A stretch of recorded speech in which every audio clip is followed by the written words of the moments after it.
nice young man, and who cared? I mean, another thing. Okay, my grandfather was from Prussia. My grandfather basically had the attitude that if you know that he didn't care how much it cost, because he said if you had to ask how much it cost, you couldn't afford it, so he just bought it. But my grandfather would be out of place in this world the same as my father would. My father would have been perfectly happy that he died before all of this happened in this country. Well, you know, I think, for example, like the city of LA has helped to create this. And I'm looking at this poster. I mean, if even though the city is broke, I'm saying that they helped create this entire thing because it, first of all, took their cooperation. Yeah. But why else would they have this huge poster for people to come and sign if they weren't trying to encourage it? Yeah, but they said it got out of control.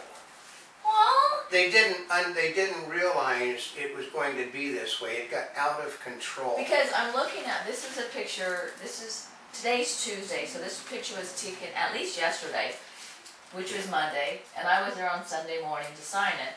And by now, I'm looking at the name, and so many people have written all over it. Yeah, but it's not like anybody on the internet gives a rat's ass about it. There's no hits to most of the people that do the stuff. See, that's part of it, is that other than, you know, like Entertainment Tonight and Today, and you know what I mean, like the big sponsored ones. That but they aren't getting. They're not getting the return. That's what the reporter was saying this morning. He said, we're not getting the return for what is being put in. I know reporters that refused to go to this circus that knew Michael Jackson and had worked with him when they were in another profession and refused to go. They said because, first of all, they said, this is not what he'd have wanted.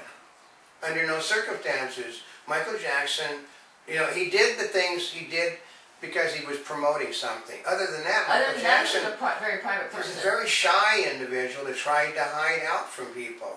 So who do you think the whole thing is like crafted in whose vision? AEG, who's trying to promote all this that's stuff. right, because they're the promoter. The promoter is the promoter thing. Who was doing the concert tour, so now they'll help make back their money. AEG is sort of like Colonel. I knew Elvis Presley. I actually did dance in I think 7 Elvis Presley movies. And that's right, folks. I did dance back in those days. Come on, I actually danced with Gene Kelly, you know, things like that. You know, actually I did dance with Michael Jackson because he was doing his moonwalk, and I said it's a curly shuffle, you know. And then he goes, you know. That's Did you really? Yeah.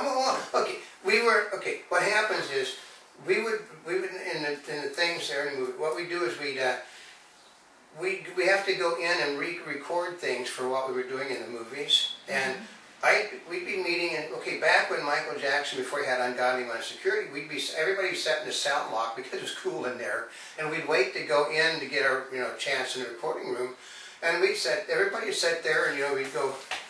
Well, because you're just waiting. But you sat there, and because you kill time, like they just talk about what you're doing. You sound a little hoarse. Here, have some whorehound drops, for your throat, and then it said, that's a neat step you're doing, and then they go, they sit there, and then that's how you kill time while you're waiting to go on. That's how I knew Michael Jackson.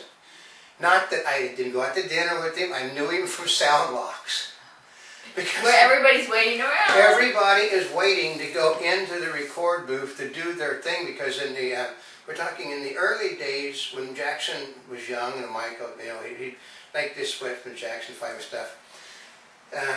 It was a different era in the recording industry. We're still, we had, 8-track was considered to be really the big stuff in those days. But and the recording business was hopping in Los Angeles. It was really top of the line, but so everybody would do. You'd have Glenn Campbell in there, the Beach Boys, people with Stevie Wonder. Yeah, because they're all going in and out. They're going in and out. While they're going in and out, they're waiting to get their equipment set up or something. You just sit there and talk to people. Yeah. You'd pass for. We had cups of water in those days. We didn't have bottled water. You just sit there. Here's water. Somebody hand them out. But this is chit chat between people that never thought of anything else.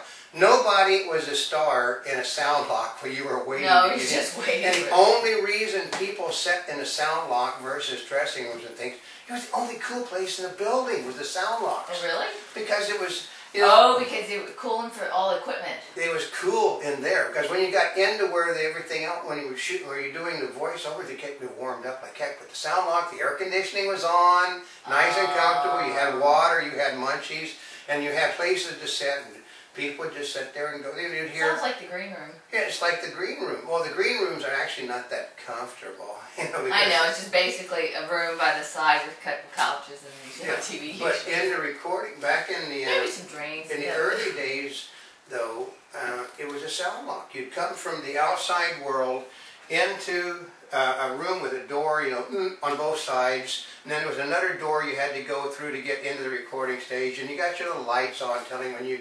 Everybody would sit there and, like I said, kill time waiting for the red light to go off. And then the next group would go in and do it. But that's how I knew Michael Jackson. Not because I ever met the man personally when he was younger, but I talked with him because we were all waiting to go do our jobs. You know, I mean, it's amazing the people you talk. I mean, I met Aretha Franklin before she was, you know, looked like she was for Aretha Franklin. She was slim, trim. Really?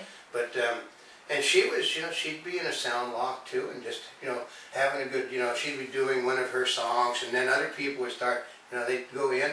It was a great time. It's just like you'd have a jam session. Mm-hmm. But he, from what I could guess from him back in those days, he would not have loved what they're doing right now. He'd have loved the fact he's going to make all the money. Of course, I don't think he'd have appreciated how it was going to come out with his dying, but still, this is not how a journalist does things. I mean, like I said, Notaspringchick and I, in our other world, are actually members of the Radio Television News Directors Association because they know we actually take it seriously. Yeah. We take what we do very seriously. And, you know, when we get turned down for something because we're online, and for that reason only, we can really get grumped about it. So